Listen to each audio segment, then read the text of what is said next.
Hey dorks, just a quick message reminding you to head over to twitch.tv/mindgappodcast and give us a follow. We live stream when we record our new podcast episodes, and we're live streaming video game sessions on Saturday nights at 8 o'clock p.m. Central Time. We're playing super rad stuff like Among Us, Keep Talking and Nobody Explodes, Jackbox games, and Tabletop Simulator. Come hang out and play along with us. That's twitch.tv/mindgappodcast. Mind Gap Podcast.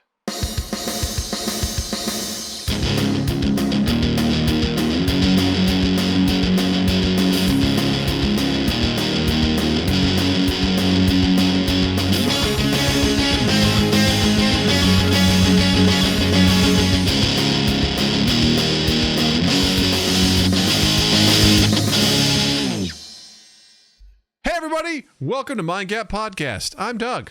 I'm Justin. We're here to celebrate you. That's true. That's Happy true. Happy birthday. It's you. Actually, happy birthday to you, Justin. Thanks for reminding me again. Happy belated birthday. That was not my intention, but I'll take it. When you said that in our production meeting last night, we were like, yeah, yesterday was my birthday. I was like, fuck. But I did call it, like on the podcast. Like that's No, you did. It's canon. It's absolutely canon. Like that's a totally a thing that happened. Well, that's the thing. He said it on the podcast, and now he don't have to wish it in the real life. Yeah, for some reason I thought it was this coming Sunday, and it's totally not. It was last Sunday, and I was like, all right. Either way, I knew that your thoughts and prayers were with me. Indeed. And I had a wonderful weekend. Nice. Did you do anything special?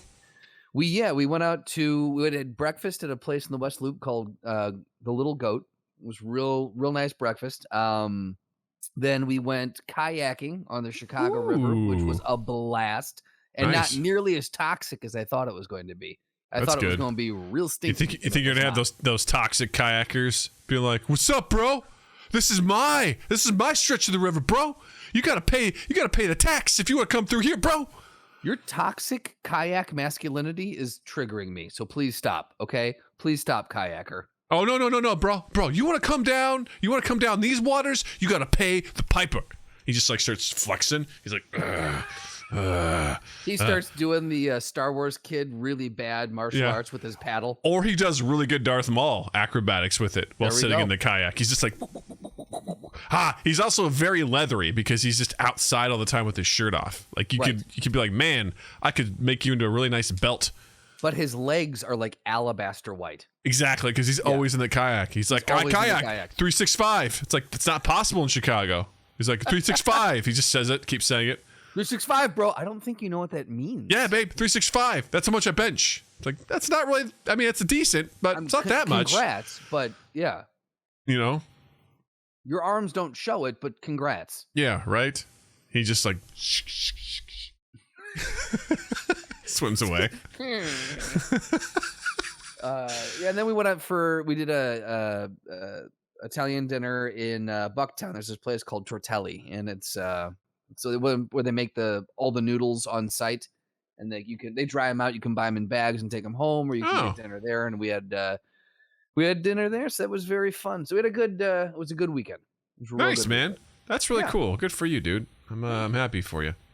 Enjoying your nice summer birthday. Summer birthday, and now we're both 38. Mm-hmm. We're both feeling great. Yeah, baby. I'm 38 and I'm feeling great. My pecs are coming in. Whoop whoop.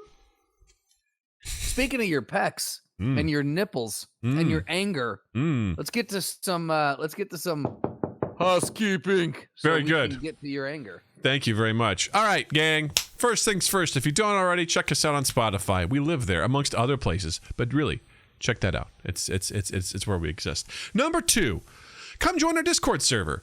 Head over to twitch.tv/mindgappodcast. Down in our About section, you'll see a little tab that says Discord. Click on that. There's an invite embedded, and it'll take you right over to our home. You don't even have to knock. Just come on in, and you'll be here. You'll join our Discord server. You get to see all the cool, fun memes we post. We set up game nights, activities, all sorts of shit. We'd love to have you be there. Plus, that's a great place for you to go to check out podcast stuff. So if you want to submit for Ask Practical Doug, if you want to submit an idea for a throwdown, all those channels exist there. Come hang out. We'd love to see you. We'd love to hang out with you. Next up, check out redbubble.com for all of our merch. Head over to redbubble.com, type in Mongat Podcast. Here we and go. you will see you'll see our designs there, and I think they're running a on Redbubble right now just for this week. At the time, I think it goes through the end of July. You get 25% off on all clothing. So with the code GetDressed. So head over to redbubble.com. Get yourself something nice. I actually ordered a Mind Gap Podcast t-shirt from there because I hate my Teespring one. So I thought I'd get one from Redbubble and be like, this one looks like it's better quality and won't wash out. Just because you know it's from Teespring? And it's shit. Their quality of shirts were awful. They were so bad. Enough. They were so bad, you know? But anyway, check us out at Redbubble. Get yourself something nice. You deserve it. Lastly, please don't forget to check us out on our video game live stream every Saturday at 8 p.m. Central at twitch.tv/MindGapPodcast.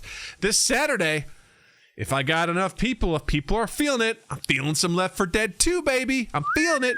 It's been a while. Oh, boy. And I'd love to fire that up. That, or if we don't have enough people, maybe some Splitgate. We'll talk more about that in recommendations. It's a great game. I've been beta testing. It's awesome. It's lovely. I've been having a good time with it. We'll see. But just putting it out there. If we got some folks that want to do some Left 4 Dead 2 this Saturday, 8 p.m. Central, let's see what we got. Let's see what we can do.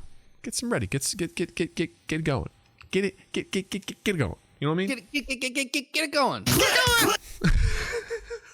That never gets old for me. I'm like, I never see it coming. Also, one small tidbit. One more small tidbit. If you can, do us a solid.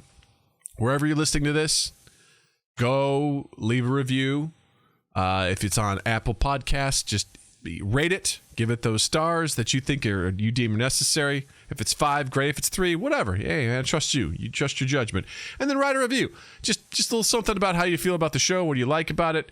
It would mean the world to us. Just to get help us move up with some looky-loos, I think is what they're called in the industry. And if you like what you hear and you love what we're doing here, you just share us around. Just put us out there. Say, hey, this is a great podcast. This episode or this clip or this bit or whatever, just put it out there. We appreciate everything that you can offer. That'd be really, really wonderful. And yeah, that's all I want to say about that. It means a whole hell of a lot to us. It does. It means a whole hell of a lot. A whole hell of a lot. Hell of a lot. It's goddamn right. Not a partial hell of a lot. The whole goddamn thing. Whole goddamn thing. Doug, yeah. Tell me why you were upset today. Okay. What happened with dogs? All right. Let's talk why do about. You hate dogs? I don't hate dogs. Tell I us hate why my neighbor's you dogs. think dogs should be stricken off the face of the earth. Well, I'm going to tell you. Forewarning, I had some dark thoughts this morning. Oh boy. So we'll get to them. So I take my dog for a walk every morning. And this is the 4th or the 5th time that as I'm walking my dog and I cross a certain stretch of the street, just behind my house is a detention pond. It's a lovely little grassy area that is there to absorb the water when it rains. Not a retention pond, which actually has water already in it. A detention pond is there to collect the water as it comes down. And occasionally as I'm walking my dog, I will just turn and there'll be a dog barreling across the detention pond coming right at us. No owner, just a dog. And this dog is fat as fuck. Chonky boy. Just comes up and I'm just like, it freaks me out and it freaks out my dog. Because I'm just like, where's this dog? Where's it coming from? Like, I don't, who's this dog belong to? And the first time it happened, it kind of came up to us. It stopped at another person's fence, sniffed it, and then it ran off. I'm like, well, that was fucking weird. Yep. Second time it came all the way up to us. It was like sniffing Loki, and Loki's like not feeling it. Doesn't like this dog. Was like, no, it's not cool. And then the dog went away. And then it happened again. And then this morning, as I'm walking, 2 dogs come. The fat fuck. One of them's Chunky Boy. Yeah, one's Captain Chunk. And then the other one is like a German Shepherd mix with no collar whatsoever. The other one has a collar. This one just shows up too. And this was the 4th time that Captain Chunk came at you. Yeah. And it's the first time you've seen this Shepherd mix. Yeah. Okay. And so they just swarm on Loki. They don't attack her, but they and Loki is not cool with it at all. She's really freaking out. She lays all the way down. She rolls over, shows her belly. And like this German Shepherd's just kind of like really like just all up on her. I try to cross the street because I'm like, maybe they won't follow. Of course they do. Loki lays down in the middle of the street because she's so fucking freaked out. And I'm just like, God damn it. At some point they wouldn't go away. So I started yelling at him. I was like, I don't want to antagonize him, but I'm just like, get the fuck out of here. Right. You know, it's like 6:30 in the morning and I'm like, hey, I'm like, just start shouting at these dogs. I'm just like, get the fuck out of here. Go away. Like, why are you here? Because they won't go away. And I'm like, I can't go on my walk. And Loki's freaked out. I'm like, go wherever you're going to go. I was like, go home. I start like posturing and they're just kind of like, oh, okay. And then I hear the goddamn like fucking guy who they belong to shouting out his back porch like a ways away. He's like, hey, get over here. And when the chonkers goes back to him, German Shepherd takes off through the neighborhood. Just takes off. Fantastic. No collar, nothing. And in that moment, I went to a dark place where I was like, I hope you fucking lose your dog. I hope you lose your dog. Because moments later, I saw someone backing out of their driveway, and I'm like, that dog could absolutely get fucking murdered right now. Oh, yeah. Because it's just wandering the streets, and this guy's like, Max! And I wanted to be like, I wanted so badly to walk over and be like, this is the fourth fucking time this has happened to me. What are you doing? You're a terrible dog owner. Like, why are you letting your dogs just run? Like, what the fuck is wrong with you? Yeah. I was like, you're an idiot. Like, if he had control over the dogs and he was letting them run around like in the yard and they stayed around his property, that's one thing. But the fact that he was just like, be free and then come back when you're ready. That doesn't make any fucking sense. And then I put two and two together. Months ago, I used to walk in a different path. And on a Friday morning, as I walked past this house, two dogs came running out of the garage and swarmed Loki. They were these two dogs. And the guy was like, I'm so sorry. I let them out when I take out the garbage. He goes, I look every morning. Of course, today's the one day I didn't, and I didn't see that you were out there, and they came running out. He apologized, which I appreciate, but it really messed with Loki to the point where she didn't want to walk down that street. Like, she got really nervous, and like she was really freaked out about it. And I realized now those are the two same fucking dogs that did that months ago. So really, this is the fifth time. Yeah. That they run up on you. And here's the thing, that guy has a fence. So I don't know how these dogs are getting out or what he's doing with them. Well, he's letting them out. I mean, I don't think there's any question about that. Like, you said he's taking his trash out, right? On Fridays. Today's Tuesday.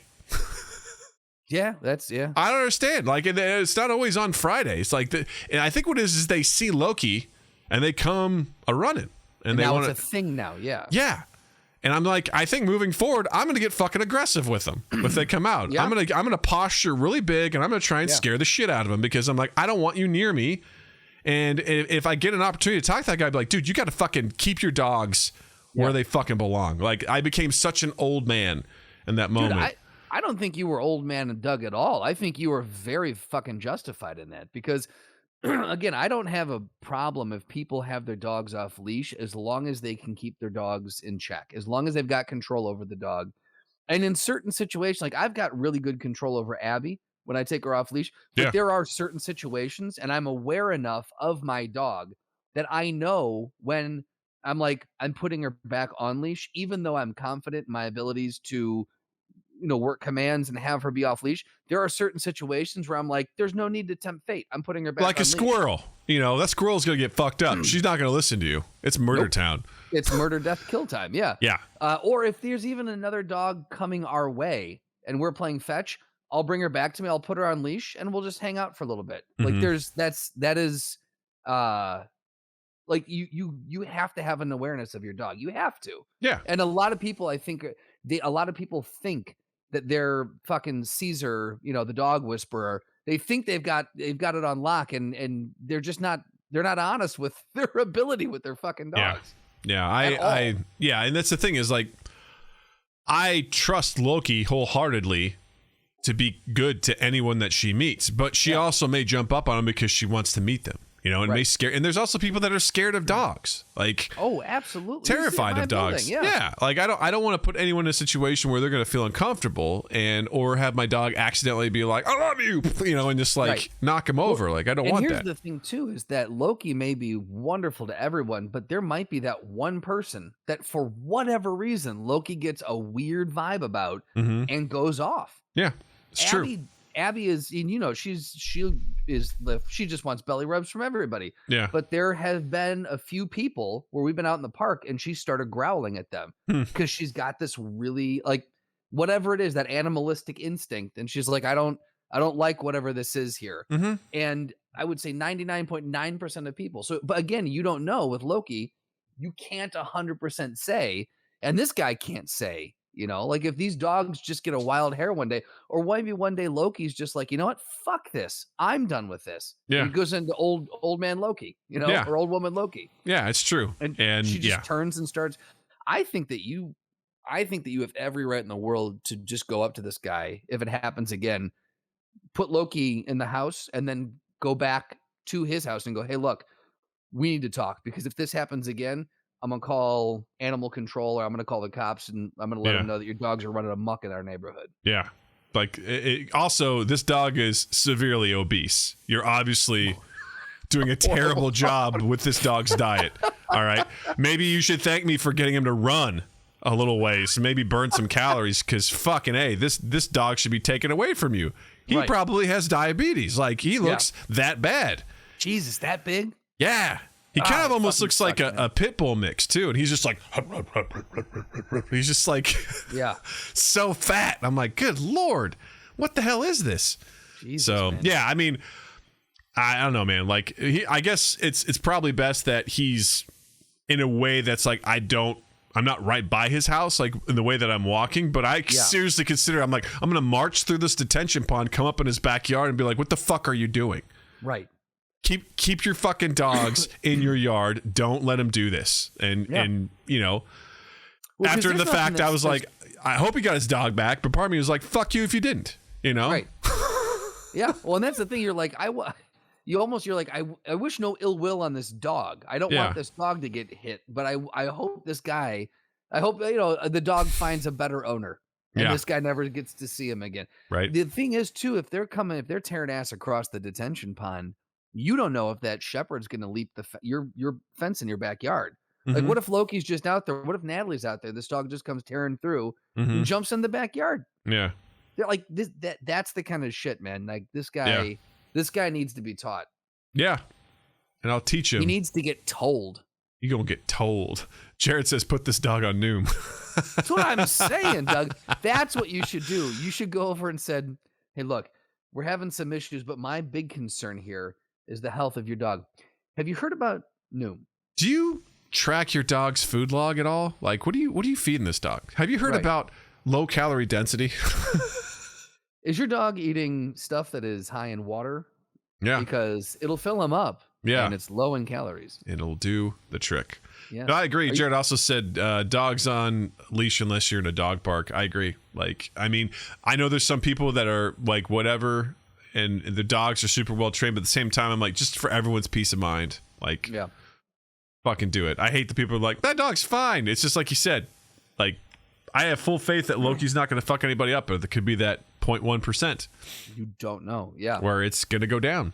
The amount of dogs, dog owners that in Grant Park across the street who don't have control over their dogs, who have them off leash, and I'll be walking with Abby, and this will be a time when I have her on leash, and another dog comes up and you'll see me, I'll make Abby sit, and I'll try to put myself in between them, and they just wants to say hi, and I'm like, I respect that, but do you see my body language? Do you see how I'm trying to be a barrier? That should tell you maybe I shouldn't let my dog run up. Yeah. Also, my dog doesn't want to say hi. Right. So maybe you should consider that. Right. My dog might fuck your dog up. So my dog does not consent to this. Yeah. Because I've seen how Loki reacts in dog parks. Like, sometimes, she's very particular. She'll find dogs that she has instant connections with, and she'll play with them. There's other dogs where she's like, she gets nervous around them. Right. And there's some dogs I bet that just don't fucking like her, because I think that's one of the things I learned when you and I did the volunteering for Second City at like the dog shelter, and there was a woman that was like, you know how there's some people you don't like just for whatever reason? She goes, dogs are the same way. Dogs will meet another dog and be like, I don't like this dog. And for whatever reason, they just won't get along. And that happened when we went up to Wisconsin. There was another dog. I kind of loved it. It's like people had dogs at this cabin area and the dogs would just roam together around in and out stuff. Yeah. Of course, my dog was fucking eating nachos off people's tables and shit like that. But one dog came up and was just like, did not like Loki at all. Yeah. It was like super like interface and growling. And Loki was like getting in between my legs like, I don't know what to do with this. and this dog's like, I don't like you here. And that's all he wanted to do was just constantly tell her, I don't like you. I don't like you. It's like, I know. It's like the guy at the... We're not friends. Wait up, guys. I'll be back. It's like the guy at the bar at Tatooine and Mos Eisley. He's just like, I don't like you. Okay. He doesn't like you. I don't like you either. It's like, oh, I'm sorry. I'm wanted on 5 systems. I heard you. I get that. Yeah. I know you don't like me. Yeah. Okay. Yeah. Yeah. But it was just like, you will never forget that I don't like you. Well, there's 365. There's a dog in our building that by itself, very nice dog. His name is Lansing, and he's a wonderful little dog. But every time Abby and Lansing get within proximity, if they can see each other, they're ready. They're Spartans ready to go into battle with each other. Yeah, and I don't know what it is. And every single time, and then the minute they get out of proximity, they're fine and they're trotting along. It's the weirdest thing.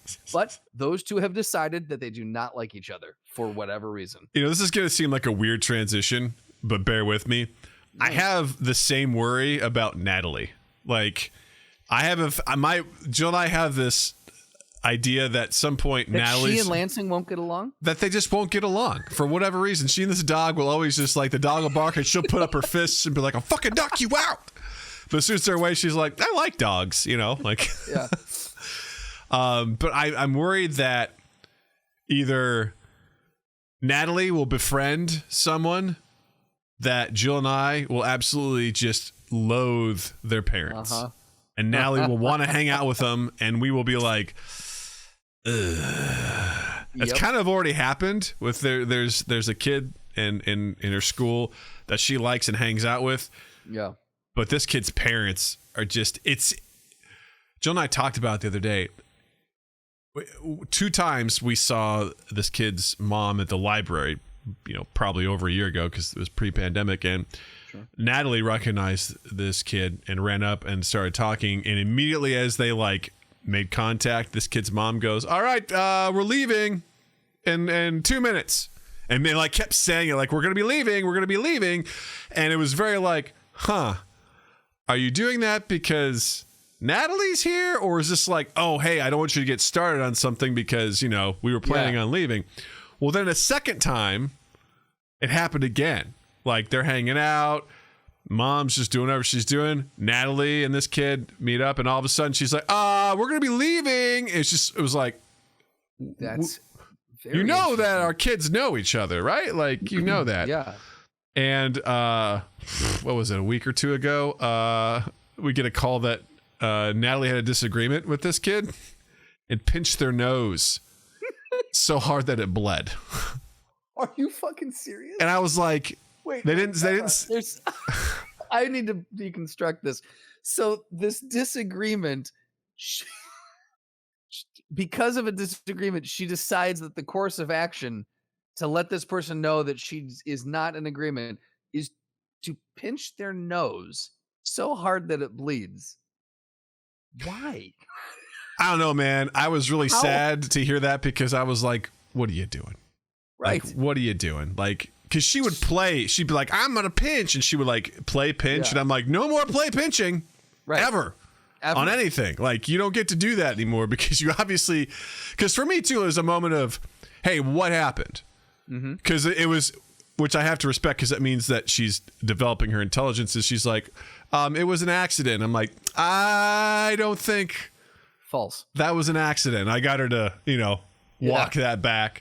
But they had a disagreement about something inconsequential, and Natalie just got so frustrated that she was like, you know, and I'm like trying to imagine. I'm like, was it on the side of the nose? I go, was it right there in the middle? You know, like what did she do? Yeah.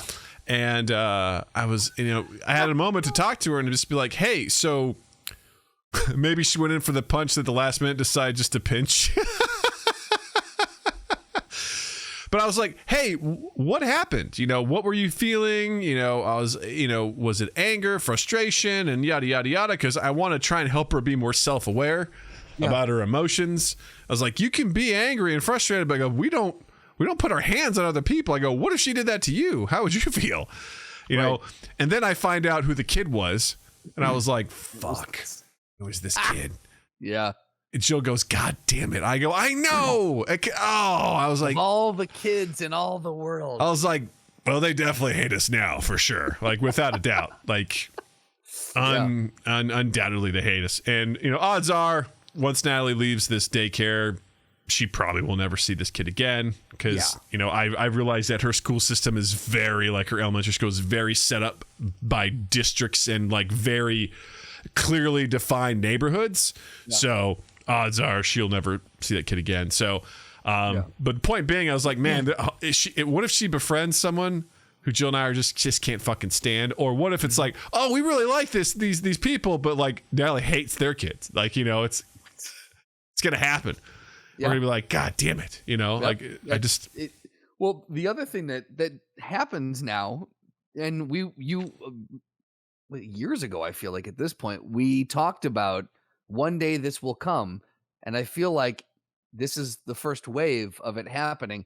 Is you had said I have to remember when my kid gets older, I've got to remember back to when I was a kid and I did stuff and I didn't have a good reason for doing it. My dad would ask me, what the fuck are you doing? What went through your head? And your answer was, I don't know. I don't know. It just seemed like a good idea at the time. So I think this is kind of one of the first examples of, Natalie, why did you pinch their nose? I don't know. Yeah. It's just what happened. I try really hard to use it as a good teaching moment to really break it down because I want her to feel like she can talk to me. That's my biggest fear is that I'm very practical Doug, but I'm also in the moment irrational Doug at the same time. Like when she does something, because actually it's led by practical Doug because it's like, what the fuck? That doesn't make any sense. Why did you do that? God damn it. Like, and now we got, I'm trying to lay out all the logistics and she's just like completely just gone against anything that made sense. And so I get very upset about that because it's chaos and chaos is a destabilizer for me. So I'm like, And so I try to take those moments and like breathe and use this as a moment to talk about different things. And like there was a situation where she asked, I said, hey, do you want me to make this food for you? She said, yes. And then I made it and then she didn't eat it. And I don't like wasting things because again, practical Doug. And I was like really annoyed. And I was like, we don't waste this. Like you asked me to make this for you. I go, not only did it take time to do it, I was like, but you didn't eat it. And I was like, okay, let's walk this back. I go, so why didn't you eat that? I don't know. I was like, okay, are you still hungry? Yes. Okay. You're still hungry, but you're not eating that. Why aren't you eating that? And then like we broke it down to the point where she goes, she said, you offered this and I didn't really want it, but I said yes anyway. I'm like, okay. We got to it. Wow, I offered you something you didn't want. Moving forward, if you don't want it, just say so. I was like, I won't force it on you. Like I was just making a suggestion. You said, yes, cool. I go, I'd rather you tell me you don't want it so I don't make it. And we had a really nice moment where I go, I'm not mad at you. I go, I just need to understand this because I don't want to make the same mistake again. Like I need you to do it. And I was like that. I look at those moments as they probably mean way more to me than anyone else. But I'm like, this is great because we're talking, and I want her to feel like, she can talk to dad. And I want to cultivate that and make that exist so that hopefully down the line when she's older, if she has a problem, she feels like she can come and talk to me. And I'm like, let's tap into Practical Doug and ask Practical Doug, daughter. Dude, if we're still doing this in 10 years... You got the questions, we got the answers. All you Dad, do is stop. ask. No. Let it play out. Dad, Let it play out. Dad. Practical. Yeah. Practical. Dad. Practical. Ask Practical Doug. All right. What's your question, big girl? Can I go to the mall? Do you know Uncle Justin made that? Do you know he made that for me? This story. I know, but did you know that he made that for me and I didn't know? And he surprised it. It was podcast episode 304. Do you remember that? Dad, you've shown me the clip. I know. Okay, can I Isn't it just pretty go to cool? the mall? It's pretty cool. What are you what are you doing at malls are dumb. You know that, right? Yeah, all right. Hold on. Let me play this. All right. Doug hates stuff. See? Dad. I've got so much more. I've got so much more, you know? Fuck me, slutty. Yeah. You remember that one? You remember that one? Yeah. She actually plays that one. She just goes, "Hey, Dad." All right, chill your tits. All right. For some reason, I'm carrying around the soundboard all the time. Just like, Just got an iPad with a soundboard on it. Yeah. no, I don't know why the iPad was so big though. I was holding a I know. stone I was tablet. like- Yeah.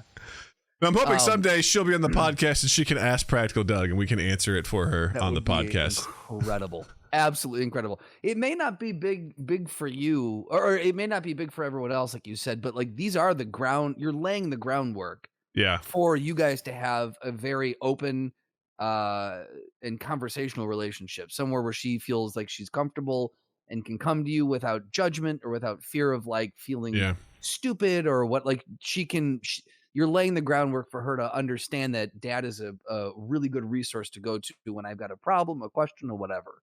I'm hoping There's that so. honesty, that openness. Yeah. That's my goal. I'm hoping that's the case because I mean there will be a time where she doesn't want to have anything to do with me or whatever, and that will ebb and flow hopefully. But you know, Absolutely. I when I was growing up, I could confide in my mom a lot. My dad, I just felt like I had no connection to him other than sports. So like you know that was the only thing I could really talk to him about. I'm like my dad not going to help me out with girls. I mean my dad was lucky to find my mom and get married. So it's like I don't know what he's going to tell me. His stuff would probably be so uber practical that it would have just absolutely alienated me from anyone, anywhere, at any time.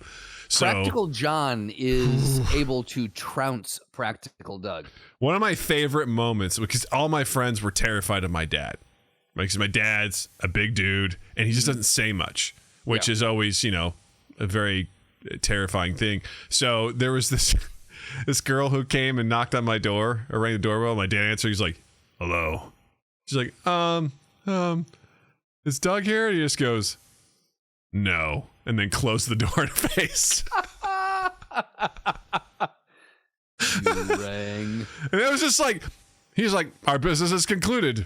Right. Click. And I was like, he's like, "Someone stopped by for you earlier." I go, "Oh yeah, who was it?" He goes, "I don't know." Girl. Okay. Thanks, Dad. But I felt like I could really talk to my mom about a lot of things, and I feel like for the most part, she helped me. You know, at least she was a sounding board for some of the things that I was going through. Whereas with my dad, it wasn't something that you know I feel like I could talk to. So I want to be a resource for her, just to be like I want her to feel like she can come talk to me, and you know, hopefully that will be the case. That's my goal, but I don't know. We'll see. Yeah, I think it's having those conversations, and it's laying the groundwork early and letting them know, and it's finding those little moments that you can turn, instead of yelling at her, "Well, you don't touch other kids," and blah, blah, blah, you sat down and you talked with her about it, and you said, "Look, this was wrong, but let's talk about why you did it and what you should do next time." And like I think identifying those is so hard, and I think it's so easy to miss. I'm speaking as if I know. I'm not a parent, but I can imagine they're so hard to miss. You know, and identifying them is so important. I think I'm good in some of those crucial moments, and because I treat her, I've always communicated with her like she's kind of like an adult, where I'm just like, I'm going to break stuff down, and I'll do my best to try and at least explain in a way that she understands. Like, because I told her, I'm like, never put your hands on someone, never hurt someone. I go, and I literally said, I go, there will be exceptions to that, but I go, but you're not going to understand what I mean. Yeah. So I go, we'll talk about that when you're older. I gave an example. I go, like, if someone's, you know, trying to hurt you, you should absolutely defend yourself. And I go, but we're not going to worry about that for the time being. Don't put your hands on anybody else. Like, don't hurt anybody else. That's right. That's the rule. We will amend that as you can understand more things. I actually had a really... As you grasp nuance, we'll amend that. Oh, she's really struggling right now with, she just wants to do fun stuff all the time. Okay. Like, everything she's just always at, which part of me is like, this is pretty cool, but I'm also like, she gets really depressed when the fun stuff is over. Like Does she she just really? gets so sad, and she's like, just something as simple as we do family swim on Sundays. Her and I, we go and practice her stuff. We're there for an hour, and when I'm like, "Hey, our hour's up," she gets so upset. I don't want to leave. I'm like, I know, but we get an hour, a whole hour. That's double your normal swim class. It's like we gotta go. Right. Someone else is gonna take our spot. But like the other night, she was telling me, she's like, Dad, I just want to do the fun stuff. Dad, I don't think I like school because all we do is activities. And she's like spelling out what sounds like an amazing day. And I go, hey, listen. God. I go, listen, you don't understand this because you're 5. I go, this is a great time in your life. I go, you don't have any responsibilities. I go, you don't have to pay taxes. You don't have to pay for a mortgage. I was like, you don't have to go to work. Like, you don't have any of these things. I go, and you don't have to support a child who only wants to do fun stuff. I go, listen, when you're at school, mom and dad are working. Right. And working is not fun. Fucking around. It's not fun. All right. Like, this is not a fun thing for us to do. And I go, and this is something you have to learn. You have to get better at stuff. But, you know, it's funny because in the middle of this, she goes, yeah, Dad, you're right. Like, I'm just a kid. I don't understand. I go, I know. And what I'm telling you is focus on the present, focus on the moment, enjoy what's happening because it'll be gone. There's a brief window where you realize what's happening and then you're out the door and you're an adult. And that's you have a high level fucking conversation, man. I know. And I'm like that's heady. I was like, I try to tell her because like as we're doing something, she goes, all right, what do you want to do next? I'm like, focus on what we're doing now. Improv, baby. Live in the moment. Like, right. Experience this because we can't be thinking about what's coming up next because I was like, you're missing the cool stuff now. What are we grateful for? What are we thankful for? Like you gotta breathe that in because you know she just really has a hard time with that. Which a part of me is happy because we're doing really cool stuff. Yeah. Because one thing is like if we were going to like Disney World all the time and she's like, I want to go back to Disney. I'm like, yeah, we're not going back to Disney for at least 2 years or whatever. You know, like we're going to a cabin on the lake of Wisconsin. We're going to the zoo. We're making cookies. We're playing outside. We're visiting our neighbor. Our neighbor's coming over for girls' night on Saturday. And Natalie's awesome. Fucking excited. She can't wait for Saturday. Like just things like that. She wants to play Uno every night after dinner. Like it's just, you know, she wants to do that stuff, which I'm thankful for and I'm happy for it, but I'm also like have to explain to her, I'm like, life isn't fun all the time. Right. It's not. Do you feel like this is because that's something that I have that I've been trying recently or within the last like year or so to really focus on the fact, not looking down the road, not, you know, trying to be like, okay, cool. What are we doing now? Because you're focused on the future so much and you're completely missing what's to your point. You're completely missing what's happening. And it's the old adage, it's not the destination, it's the journey. Right. Mm-hmm. So, trying to focus, trying not to, you know, taking the saying on a pillow aspect out of that and really like having it for, you know, for real and what that message means. It's been something I've been trying to remind myself is enjoy the things you're doing now and be mindful of what you're doing because then you're going to look back and go, wow, I spent 3 decades trying to get to this point and I missed those 3 decades. So do you find when you're teaching Natalie this, that it's helping you remember or implement that in your own life? Or do you still feel like you're looking down the road? I feel like actually having Natalie in general has made me be much more present because we're doing stuff I normally pre-Natalie Doug wouldn't have given a shit about the Arboretum. Who gives a shit? I see trees everywhere. I don't want to go there. Who gives a fuck? You know, zoos. You softened on Christmas. I've been like zoos. I've been to plenty of zoos. I like them, but whatever. Do we need to buy a membership? No way. Whereas now we're planning to go to the zoo this weekend. And I'm fucking pumped, man. I've been like, I gotta go back. We gotta go back to the zoo because I enjoying it with her. I enjoy watching her get pumped when she gets to feed giraffes. You know, when she gets to see these things, like she's just like blown away by it. Like I'm thinking of all these different things that we can do that she will hopefully enjoy. Like the Olympics, I was like, part of me was like, she's probably not going to give a shit about it. But at the same time, like, I was like, what do you want to watch? I was like, we've got fencing. She's like, yeah, let's watch fencing. And she's like watching these people do this. And I was like, all right, it's commercial. Fucking hate commercials. I'm like, let's see what equestrian. Yeah, let's watch this. She's watching the horse do this. Yeah. For fucking 3 minutes. I'm like, well, how is this an event? Watching a horse do this? Like, what the fuck? And then it's I want to watch tennis. I'm like, cool. And we cut to just someone who's having heat stroke, and there's actually no tennis happening. I'm like, cool. Here's swimming. Check this. And then she's like, yeah, whatever. But then she gets pumped up. She's like, Dad, it's the Olympic torch. She gets super excited to see that because she's also learning about that at school. Oh, that's cool.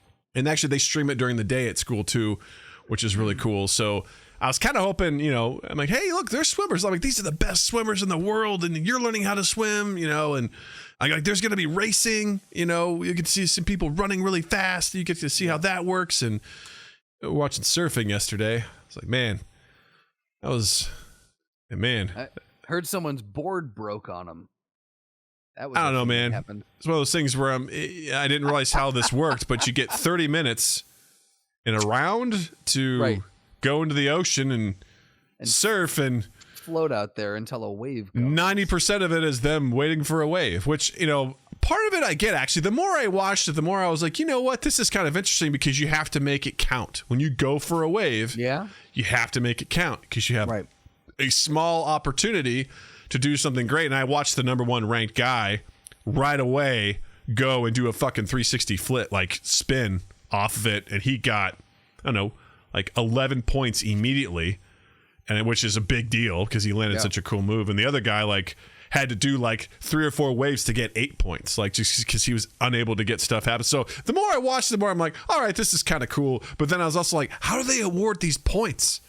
Because they're like, what are the metrics? 6.73 awarded. It's like, for what? Based on what? And what happens like that. This isn't like the movies where they're like, hey man, I'm in the tube forever. I mean, you see a little, but it's over like that. It's over so fast. That's what skateboarding was like. Yeah. Like I had to wait till they would go back and replay because every trick looked the same to me. And then they would go back and they would do slow motion and they're like, oh, this was a half gainer ollie with a rotating back tail flip. And I'm like, cool. That looked the same as the other thing that the other guy just did, but they'd slow it down and they would show you the rotation and how they, what part of the board hit the rail. And I'm like, only in slow motion do I see this. I have no idea how these fucking judges from a distance are able to judge this. It's like synchronized diving. Like I watched something and it's like, here they go. If they land this, they will get a medal. These two girls go and they flip and they dive. They're like, ooh, yeah, they are not going to be getting a medal. And I'm like, I mean, it didn't look perfect. Right. But I mean, and then they do it in slow motion. I'm like, okay, they're off there. I'm like, how could you see that in real time? Of course, the Stick and Stone loves diving. What's up, pal? Good to see you, man. Welcome back to the stream. Good to see you. But I was like watching it. And I was like, I don't know how the fuck you can be like, yep, nope, didn't land that one. It's like, or same thing with gymnastics, right? They're going and going. And I'm like, I can only see the landing where I'm like, yeah, I think they stuck it. Yeah. Yeah. I don't know. They stayed in the lines. Yeah. So speaking of Olympics, Justin, are you enjoying the Olympics? I am right now. I fall into this every year. I feel like, because like fencing, something I would have liked to have watched. I have no idea what any of this are on. I know I can go look it up. I never do. So I always feel like I don't get the optimal Olympic experience. I never feel like I see all the things I'd like to see. So I always catch, because it's the big ones, right? I always catch swimming. I always catch like some sort of running event. And I always catch, I don't know, what's another one that they do? Volleyball or tennis. Like it's the big ones that you always catch. And I feel like there's really only like 4 Olympic sports because that's all I ever see. Well, but obviously, enjoying. We only see the things that the U.S. is in and quote unquote good at. Like those are the ones that are curated for us. Because they're like, who gives a shit about anyone else? I'm like, I don't know. My favorite thing is to watching track with my dad is the funniest fucking thing in the world. My dad is a huge track and field guy. He's coached it for decades. Like he fucking loves it.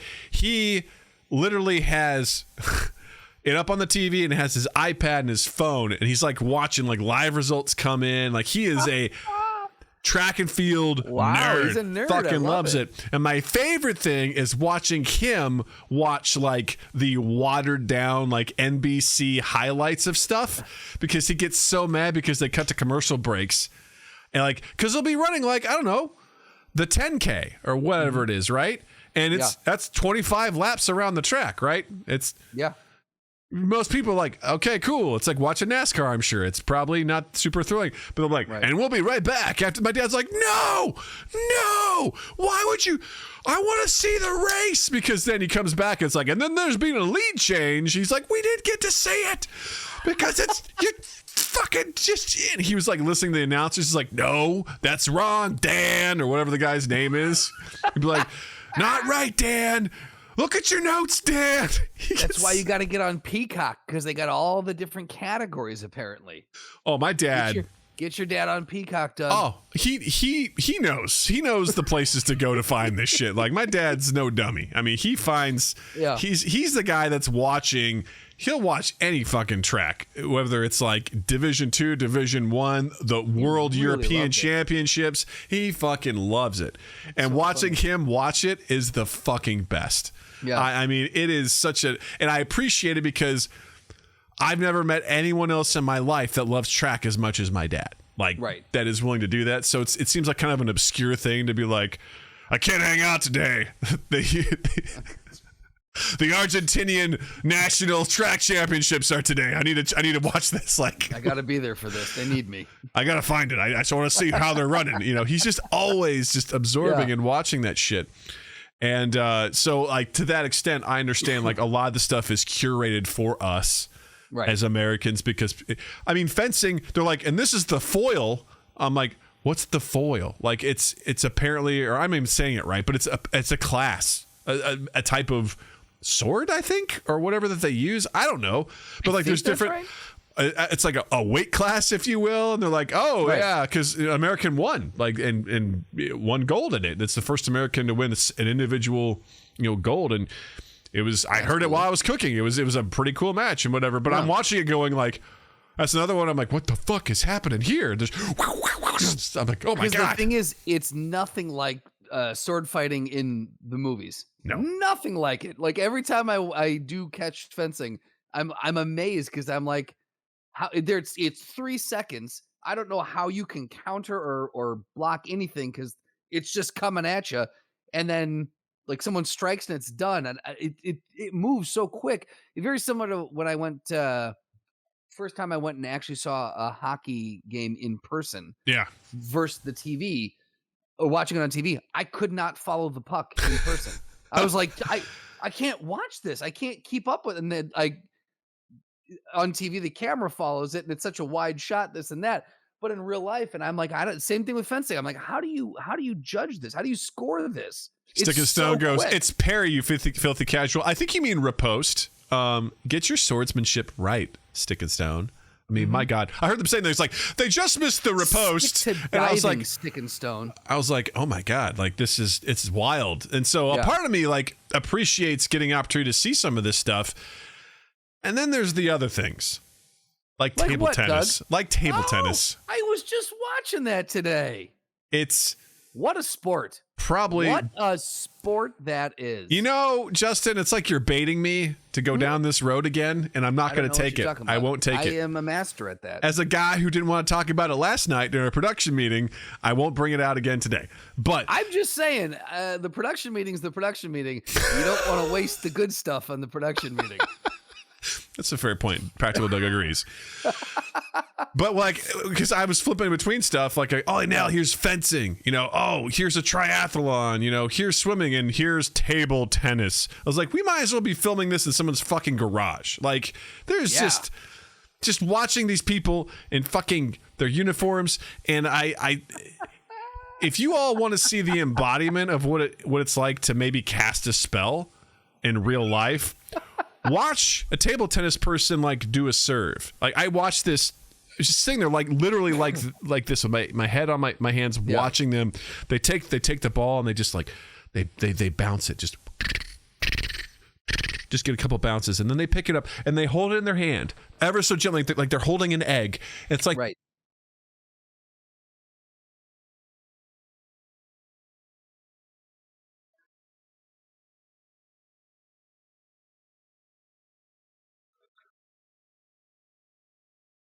Mm-hmm.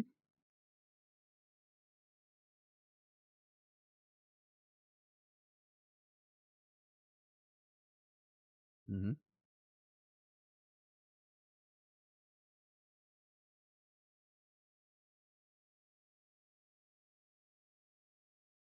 Oh, they're telling you your audio's out.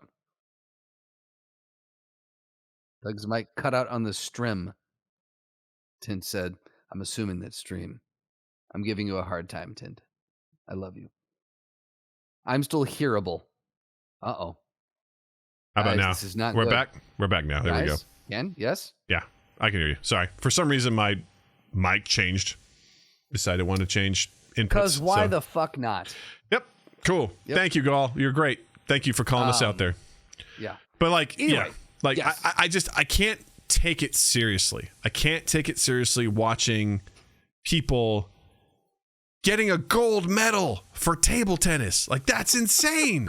That's insane. There are obviously continuous championships for table tennis out there. And I'm like, Sure. I can't wrap my head around that. I just can't. Like, Yeah. I'm not taking away from anyone who's good at that. I look at that. I'm like, that is not an Olympic category to me. So this is where I would love to have someone on, like, from, and like we could ever get this person, but like have someone on from the Olympics to talk about how do you choose that stuff? Because no shit. in that vein, take alcohol out of the equation. Why not flippy cup? Why not quarters? Why not beer pong? Why not Bags. Why not any of these other cornhole? Right? Why not any of these other games that are right? Are billiards in Billiards? Olympics? Why are, not? okay. Why not? Bowling? No, but why not? Bowling is right. No, No, not that I'm aware of. Handball is. maybe it was. I don't know. Either way, but like, I guess my question is, if table tennis, why? Yeah. Why not these other things? So, and then Jared brings up the never never answered question. No, Is it's table not. tennis a sport? It's not. Next question. We have Ask Practical Doug. Practical Doug says no. Moving on. we have tried so many times in this show to answer what is a sport. Noah says it is. Uh-oh. Here we go. Doug, No, we won't do it. We don't have we've time. Opened it. We don't have time to do this again. Besides, nothing has changed since our last conversation. Right. No progress has been made to define this. Everyone's like, it is. It's not. Okay? So. The thing is, it's funny because the Stick and Stone was the first guest, Mm-hmm. was the guest on the first time that we had this, that we cracked open Yes. this debate. Yes. Yeah. Which is a fun debate. Just where we will get really nowhere new by cracking it open Tint now. seems to be, everyone else seems to be against you, but Tint's on your side here. Practical Doug is correct. I hope Practical so. Doug equals correct Doug. I don't know. And again, it's like it's so subjective in that. But I'm still butthurt that they removed wrestling from the Olympics, and yet table tennis is there. Oh, And, sorry, does not equal. Everyone's against you. That's fair. My apologies to that. Hey, I did listen. not mean to misrepresent what you were saying. Listen, a lot of people thought Captain America was wrong to not sign the Sokovia Accords, but he did it anyway. He stood his ground, and I identify with that, That's Hugging other men is a sport. You're goddamn right it is. You're goddamn right it is. I don't think I was aware that they took wrestling off the ticket. I remember when they made that announcement, I was like, motherfucker. Like, really? I was like, you're going to get rid of that? Yet horses doing this, Clippy cloppy, clippy cloppy. for 3 minutes. I'm like, okay, I guess, I was there today. Practical Doug got taken down on stream. What are you talking about? Oh, today. Gotcha. I was like, huh? Yep. Is doing anything that isn't table tennis a sport? I mean, there are other options that are sports. How about golf? No, Doug? no. How about golf? Why? Well, as a question, why isn't golf in the Olympics, right? Isn't it? No. This is how little I know. He's just, isn't it? Isn't it? Wait, someone says it is. Golf is not in the Olympics. Hold on. I mean, we could go check. Maybe I missed it on the golf scheduling events, but Olympic sport. After a hiatus over 100 years, golf was reintroduced as an Olympic sport in the 2016 Rio Games and will be played once again at Tokyo 20. Oh, maybe I missed it on the schedule then. 20. Sorry, no, that's 20,202. They have an extra. Someone mistyped on that website. And look, I get it. You only have a certain number of slots, a certain number of time. I get it. Sure. Not everything can be included into this. But when you look at the things that are excluded, you're like, what are we doing here? It is. It does. I'll say this. I don't think that.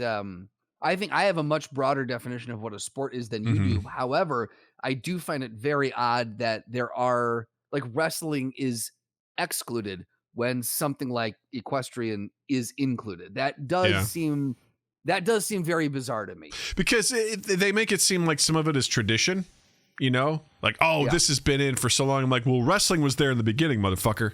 Like, right. It was the original sport. That and running. Yeah, right? It's, So, I don't know. What I love more than anything about all of this is how the chat on Twitch has desperately tried to pull you back into this debate. And I want to give everyone huge kudos for you guys made a you made an Olympic worthy effort to pull Doug back into this. Yeah. Getting Doug into the debate on what is a sport should in and of itself be a sport. Yes. That's my hypothesis. And if so, you all get gold. Get gold for that because you tried. Actually, you didn't because you didn't succeed. So you don't get a medal, but effort, very big effort there. But you know, given everything that's going on, like I don't know, we're kind of running out of time here because we had to start a little bit late. But you know, the Olympics itself just seems to be a little more lackluster this year, obviously with pandemic going on and a whole lot of other things. And some of the stuff that I've read, you know, just you know, God, the sprinter, her name is escaping me right now. Oh God, yeah, Shari, was that her name? I can't fucking remember. But like her being excluded because of THC for her test. It's like, okay. Sha'Carri and Richardson. Sha'Carri, that's what it is. Like she gets fucking disqualified. And then it's like that. Don't even get me started on that. Yeah, that that's such bullshit. Absurd.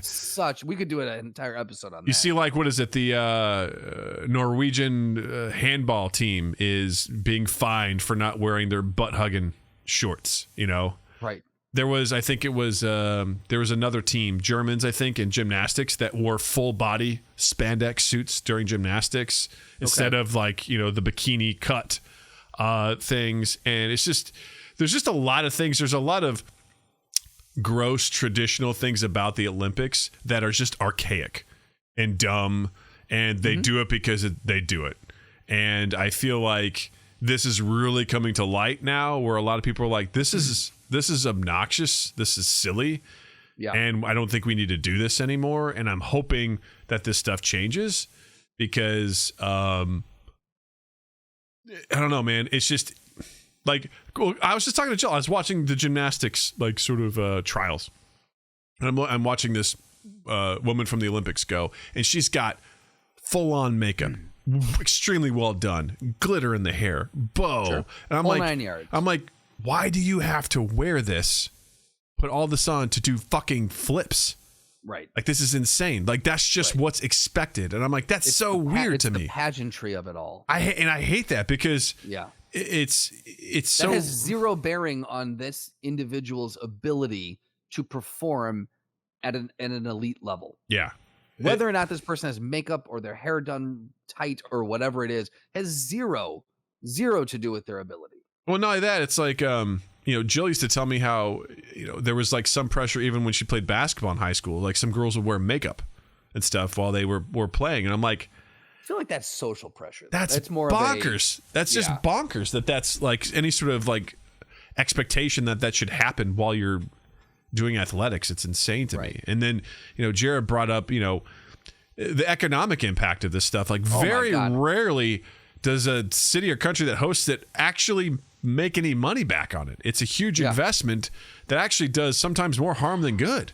Dude, I was so fucking happy when Chicago lost the bid. Because I think it was down to, I think we were in the top four. The top 4. I was gonna say 2 or 4.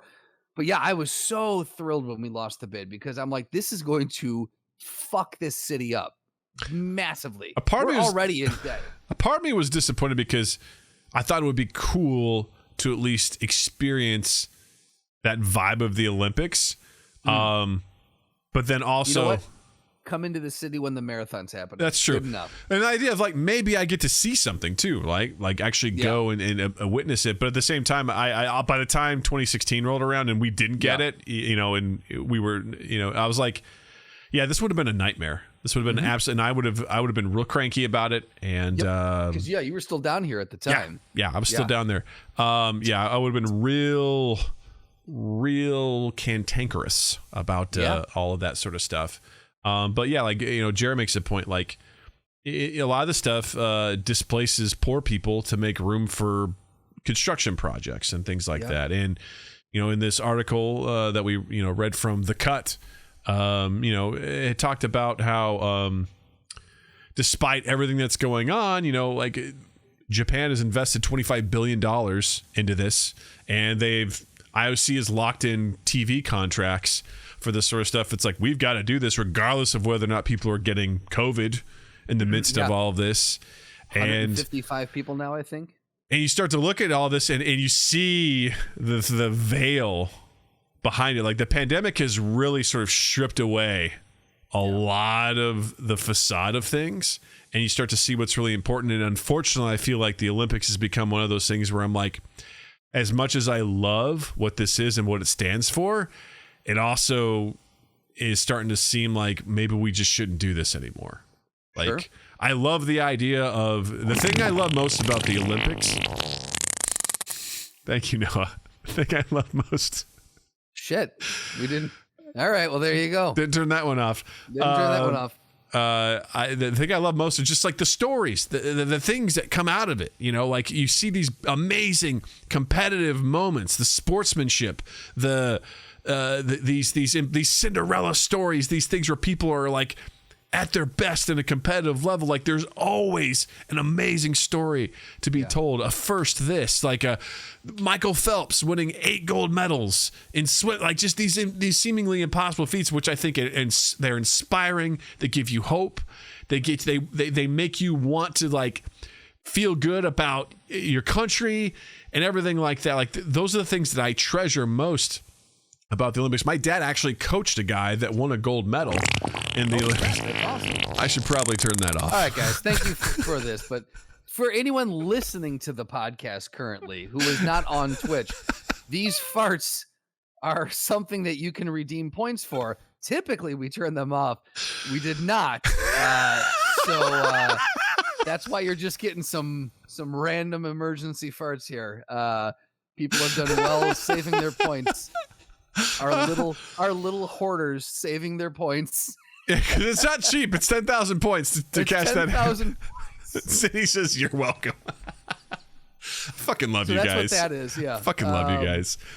I think what it's doing is really underscoring the intensity of what you're saying, Doug. Like, I think that fart really underscores the fact that you're saying there's pride, amazing things are happening. You can feel, the swell the of intensity. Amazement. Yeah. No, yeah, there's some beautiful things about it, but there's always been, also just you see, I don't know, just again, what was it? What was it? Some country in the Middle East was like going to be having it for 2024, and what they were willing to do to the workers to build stuff. Like, it's insane, and it's for the prestige, and I don't know, man. You wrap into that like just things like, what was it? A natural hair swim cap? Like, those were not allowed, for people that have a different type of hair. Or you talk about the abuse that happened with so much of the gymnasts and so many other things. And I don't know, man, there's just this, I don't know, this oligarchy of the IOC, the International Olympic Committee, that just gets to decide this sort of stuff. It's I don't know, it's losing some of its prestige with me. Yeah. And I think it feels very similar to what's happening or what has happened over the last couple of years with award shows. Yeah. Where it was like the intent initially was to celebrate, the highest achievement of artistic whatever in that. So same thing, gold medal, you get a statue. Like, it's the same concept. And originally the intent was to celebrate people who are working at the top of their game. And then you get the Hollywood Foreign Press and you get the Academy Yeah. who are kind of making it gross now, and things just feel like a cash grab. And now the IOC, and it all feels all of this starts to feel very gross and very like it's been infiltrated by the almighty dollar. Is really what it comes down to. Yeah. And I don't know, man. I feel like as a society, we've sort of, I don't know, to me this year feels like it's something we've moved past. Maybe it's cynicism. Maybe it's, I don't know. I think it's something I really looked forward to was the Olympics, and maybe because it's happening regardless of this pandemic and this risk. Like, we're forging ahead because we've made this investment. And I get it, man. If I was Japan and I'd be like, man, we spent $25 billion getting ready for this, and we're just not going to have it. It's like, nah, man, Right. we got to fucking do it. I get it, but it's just, it makes it ring hollow. Like, it doesn't have the same joy and excitement that we've always had. And I don't know, man, it feels different this year. Yeah, well, and not to mention you're missing the audience, and when you don't have an entire stadium going absolutely batshit when someone wins, or someone just ekes out that they touch the wall milliseconds before the other person, and the place loses their mind, and they bring the roof down. You don't have that, and so there's this excitement, but it's hollow. It's missing that. It's missing the a little bit of that pomp and circumstance, a little bit of that pizzazz that it had. There's one thing that I feel like still remains true and really hasn't lost its way to the dollar. It really hasn't sold itself out. And it's the one true competition where everything is on a level playing field.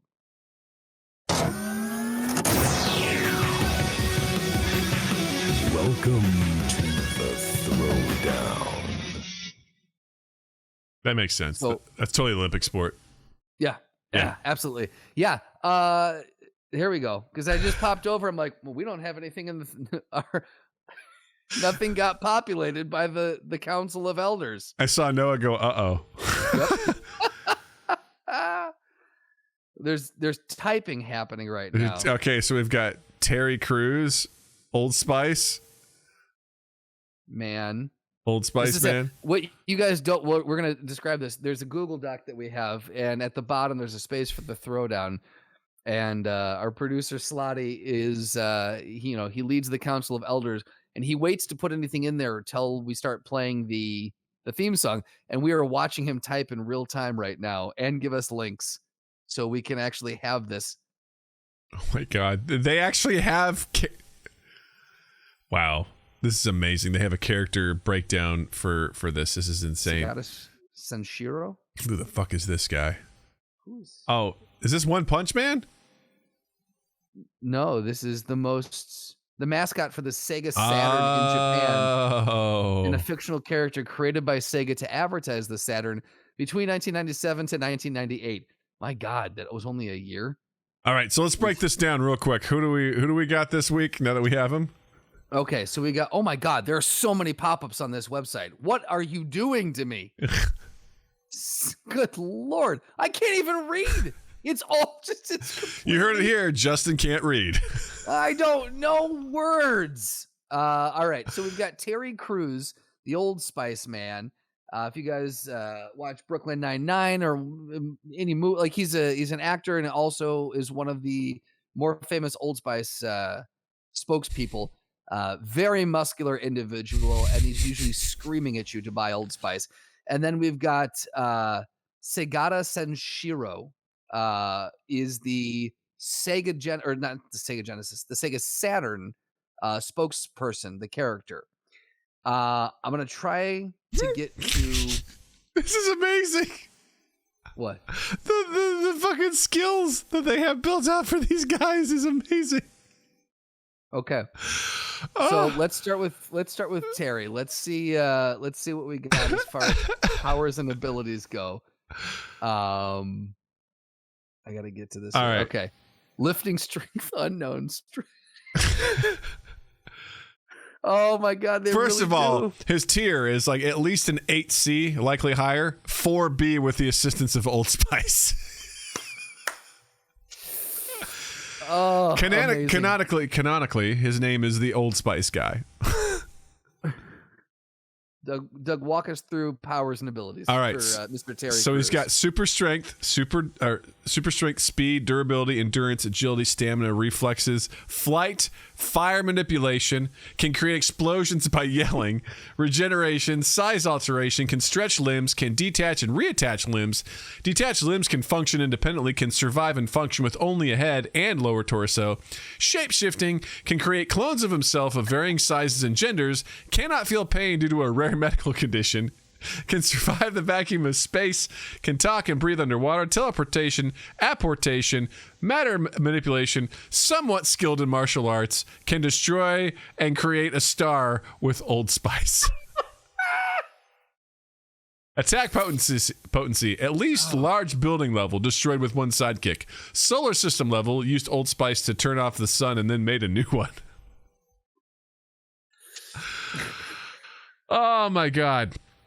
All right. Range. Speed, at least sub-relativistic, most likely much higher. From America to Egypt in 3 seconds with his leg while standing. Range can span 2 continents in 3 seconds. Oh, this is great. His intelligence is below average. His weaknesses: despite how powerful Terry Crews is, he has clear limits to his power, was nearly killed by a volcano. He has no sense of direction, ended up in Egypt when he went to go to Brazil. Isaiah Mustafa has also gotten the better of Terry with his reality warping on several occasions. All right. Whew. So what do we got? All right, Segata Sanshiro. Powers and skills. Occupation. He's a hermit, a martial artist, and a video gamer, which, that's the trifecta right there. They go hand in hand. Powers and skills. Super strength and endurance, immortality, throwing people so hard that they explode twice. Duplication, size shifting, and nigh omnipotence. Or omnipotence. Sorry, Yeah, Seth. sorry. Nigh omnipotence. This is amazing. Let's see. Hobby: training in the forest, playing and promoting the Sega Saturn, fighting various opponents, and brutally beating those who do not play Sega Saturn. Goals: help the Sega Saturn succeed by any means necessary. He's been described as an absolutely merciless, hot-headed person, despite being helpful for Sega and their 5th generation video game console. He is brutal in his unbelievable methods and cares only a little in his ways to affect other people. He Read the has next sentence. stated that he will hurt innocent kids to achieve his goals and kills when necessary as his villainous traits. He's willingly became a hero. He's able to either save others or help them. Let's see. Well, here's what I'll say. Due to the fact that he has immortality, I think Segata Sanshiro is the clear victor here. Like, he's nigh on omnipotent. Like, yeah, but Terry Crews can blow up a star. And then Zenny says, what the fuck is apportation? I'm glad that you ask. It means remote teleportation. So it's the ability to teleport matter and energy from one location to another without physical contact. Immortality doesn't mean unkillable. Trap him in the sun. Functional victory.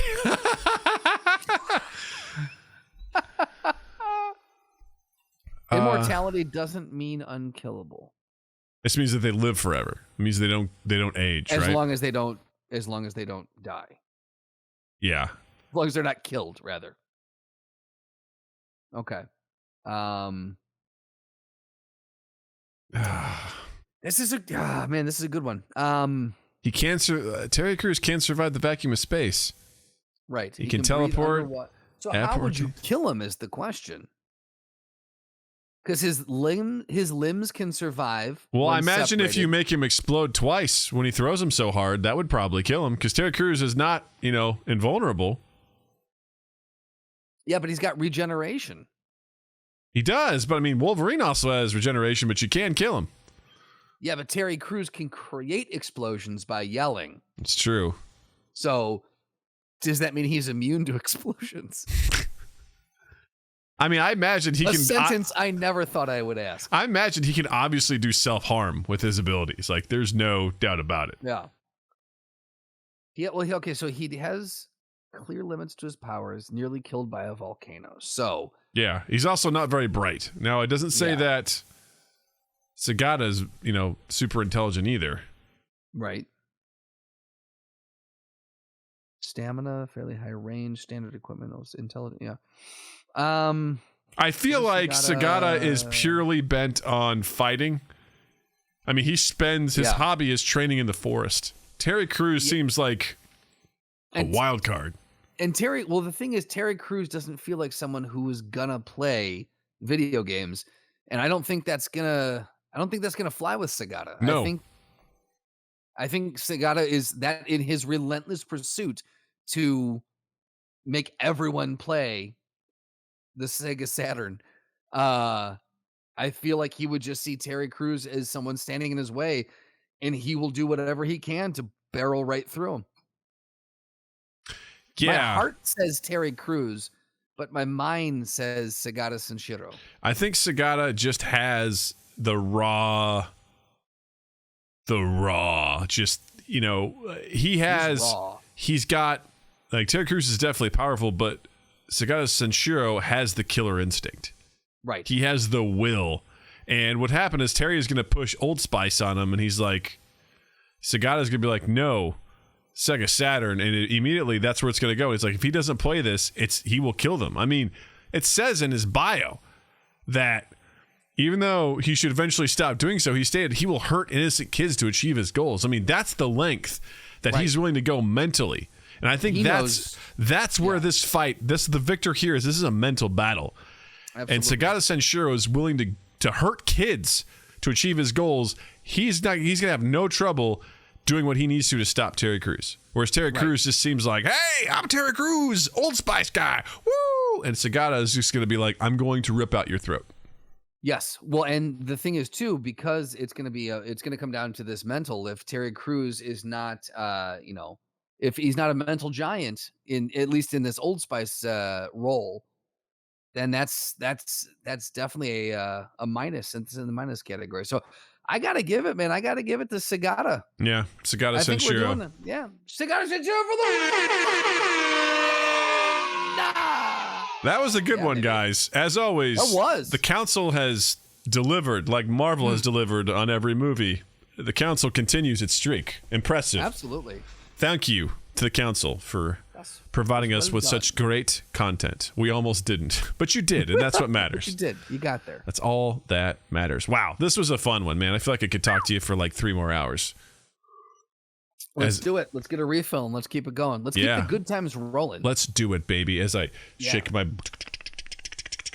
That's me working on my pecs. They're coming in. We're coming in. Justin, what do you got to recommend this week, buddy? Well, I think you know what I'm going to recommend this week because it is now past. That's the one. And I'm talking about the 1992 version. You're welcome. Starring Winona Ryder. Yep. It's after the 23rd of July. That means Ted Lasso season 2 has started. So here's what I'm going to say. I'm not suggesting that you wait until the entire season is out, get a free 7-day subscription, and binge watch season 1 and 2 together. I am not condoning that. All I'm saying is that's something that one might be able to do should one be so inclined. There's a lot of good stuff that I've found on Apple TV Plus, and I would say Ted Lasso's at the top. So please, check it out. Maybe you get hooked. Maybe you want to keep it. I don't know. Ted Lasso, however you consume it, check it out. I'm very excited about season 2. Episode 1 was good, and I cannot wait for. They're making you do it weekly, and so I think that's they're making you salivate. They're making you want it. You want it? Come get it. I don't have any Marvel things to watch anymore now that we're done with that. So not until August when What If comes out. Here we go. Right, Doug? What do you got? There's a new game that went into beta last week and continues into this week, and that game is called Splitgate. And this is a game, if you haven't heard of it, is a mix between Halo and Portal. And Holy shit, is it fun. Holy shit, is it fun. I've been playing it a lot with Slotty and Noah and Tint and Wolf, and boy, it is wild. It's so wild. Just imagine like a first-person shooter where you have the ability to put portals and you can backdoor someone really easily. You can peek through it and snipe at people. It is insane. It is so much fun. I've really enjoyed playing the beta, and I look forward to continue playing it. It's free to play, so it's also cross-platform. So if you're playing on console, if you're playing on PC, check it out. On PC, it's on Steam, free to play. Check it out now. It's a ton of fun. I've really enjoyed it. And this would be the kind of game that I would lose a lot of time to back in the day. I kind of wish you could play with us, Justin. I really do, because Look, this isn't Mac compatible, right? I have no idea. I'm assuming not, but who knows? But it is so much fun, and my favorite part is when I feel like I'm getting outplayed, I'm like, wait, have I been using my portals? Because there's a tendency to just ignore that aspect of the game. Sure, yeah. And then it's like, wait a minute, there's a guy coming right for me, or he's right around the corner. I pop a portal behind me, and I pop a portal into his room, and I just pop in behind him and shoot him. Like, and he didn't know I was there. Yeah. And that works multiple ways. Like, the people that are really good know exactly how to use those, how to zip around the map.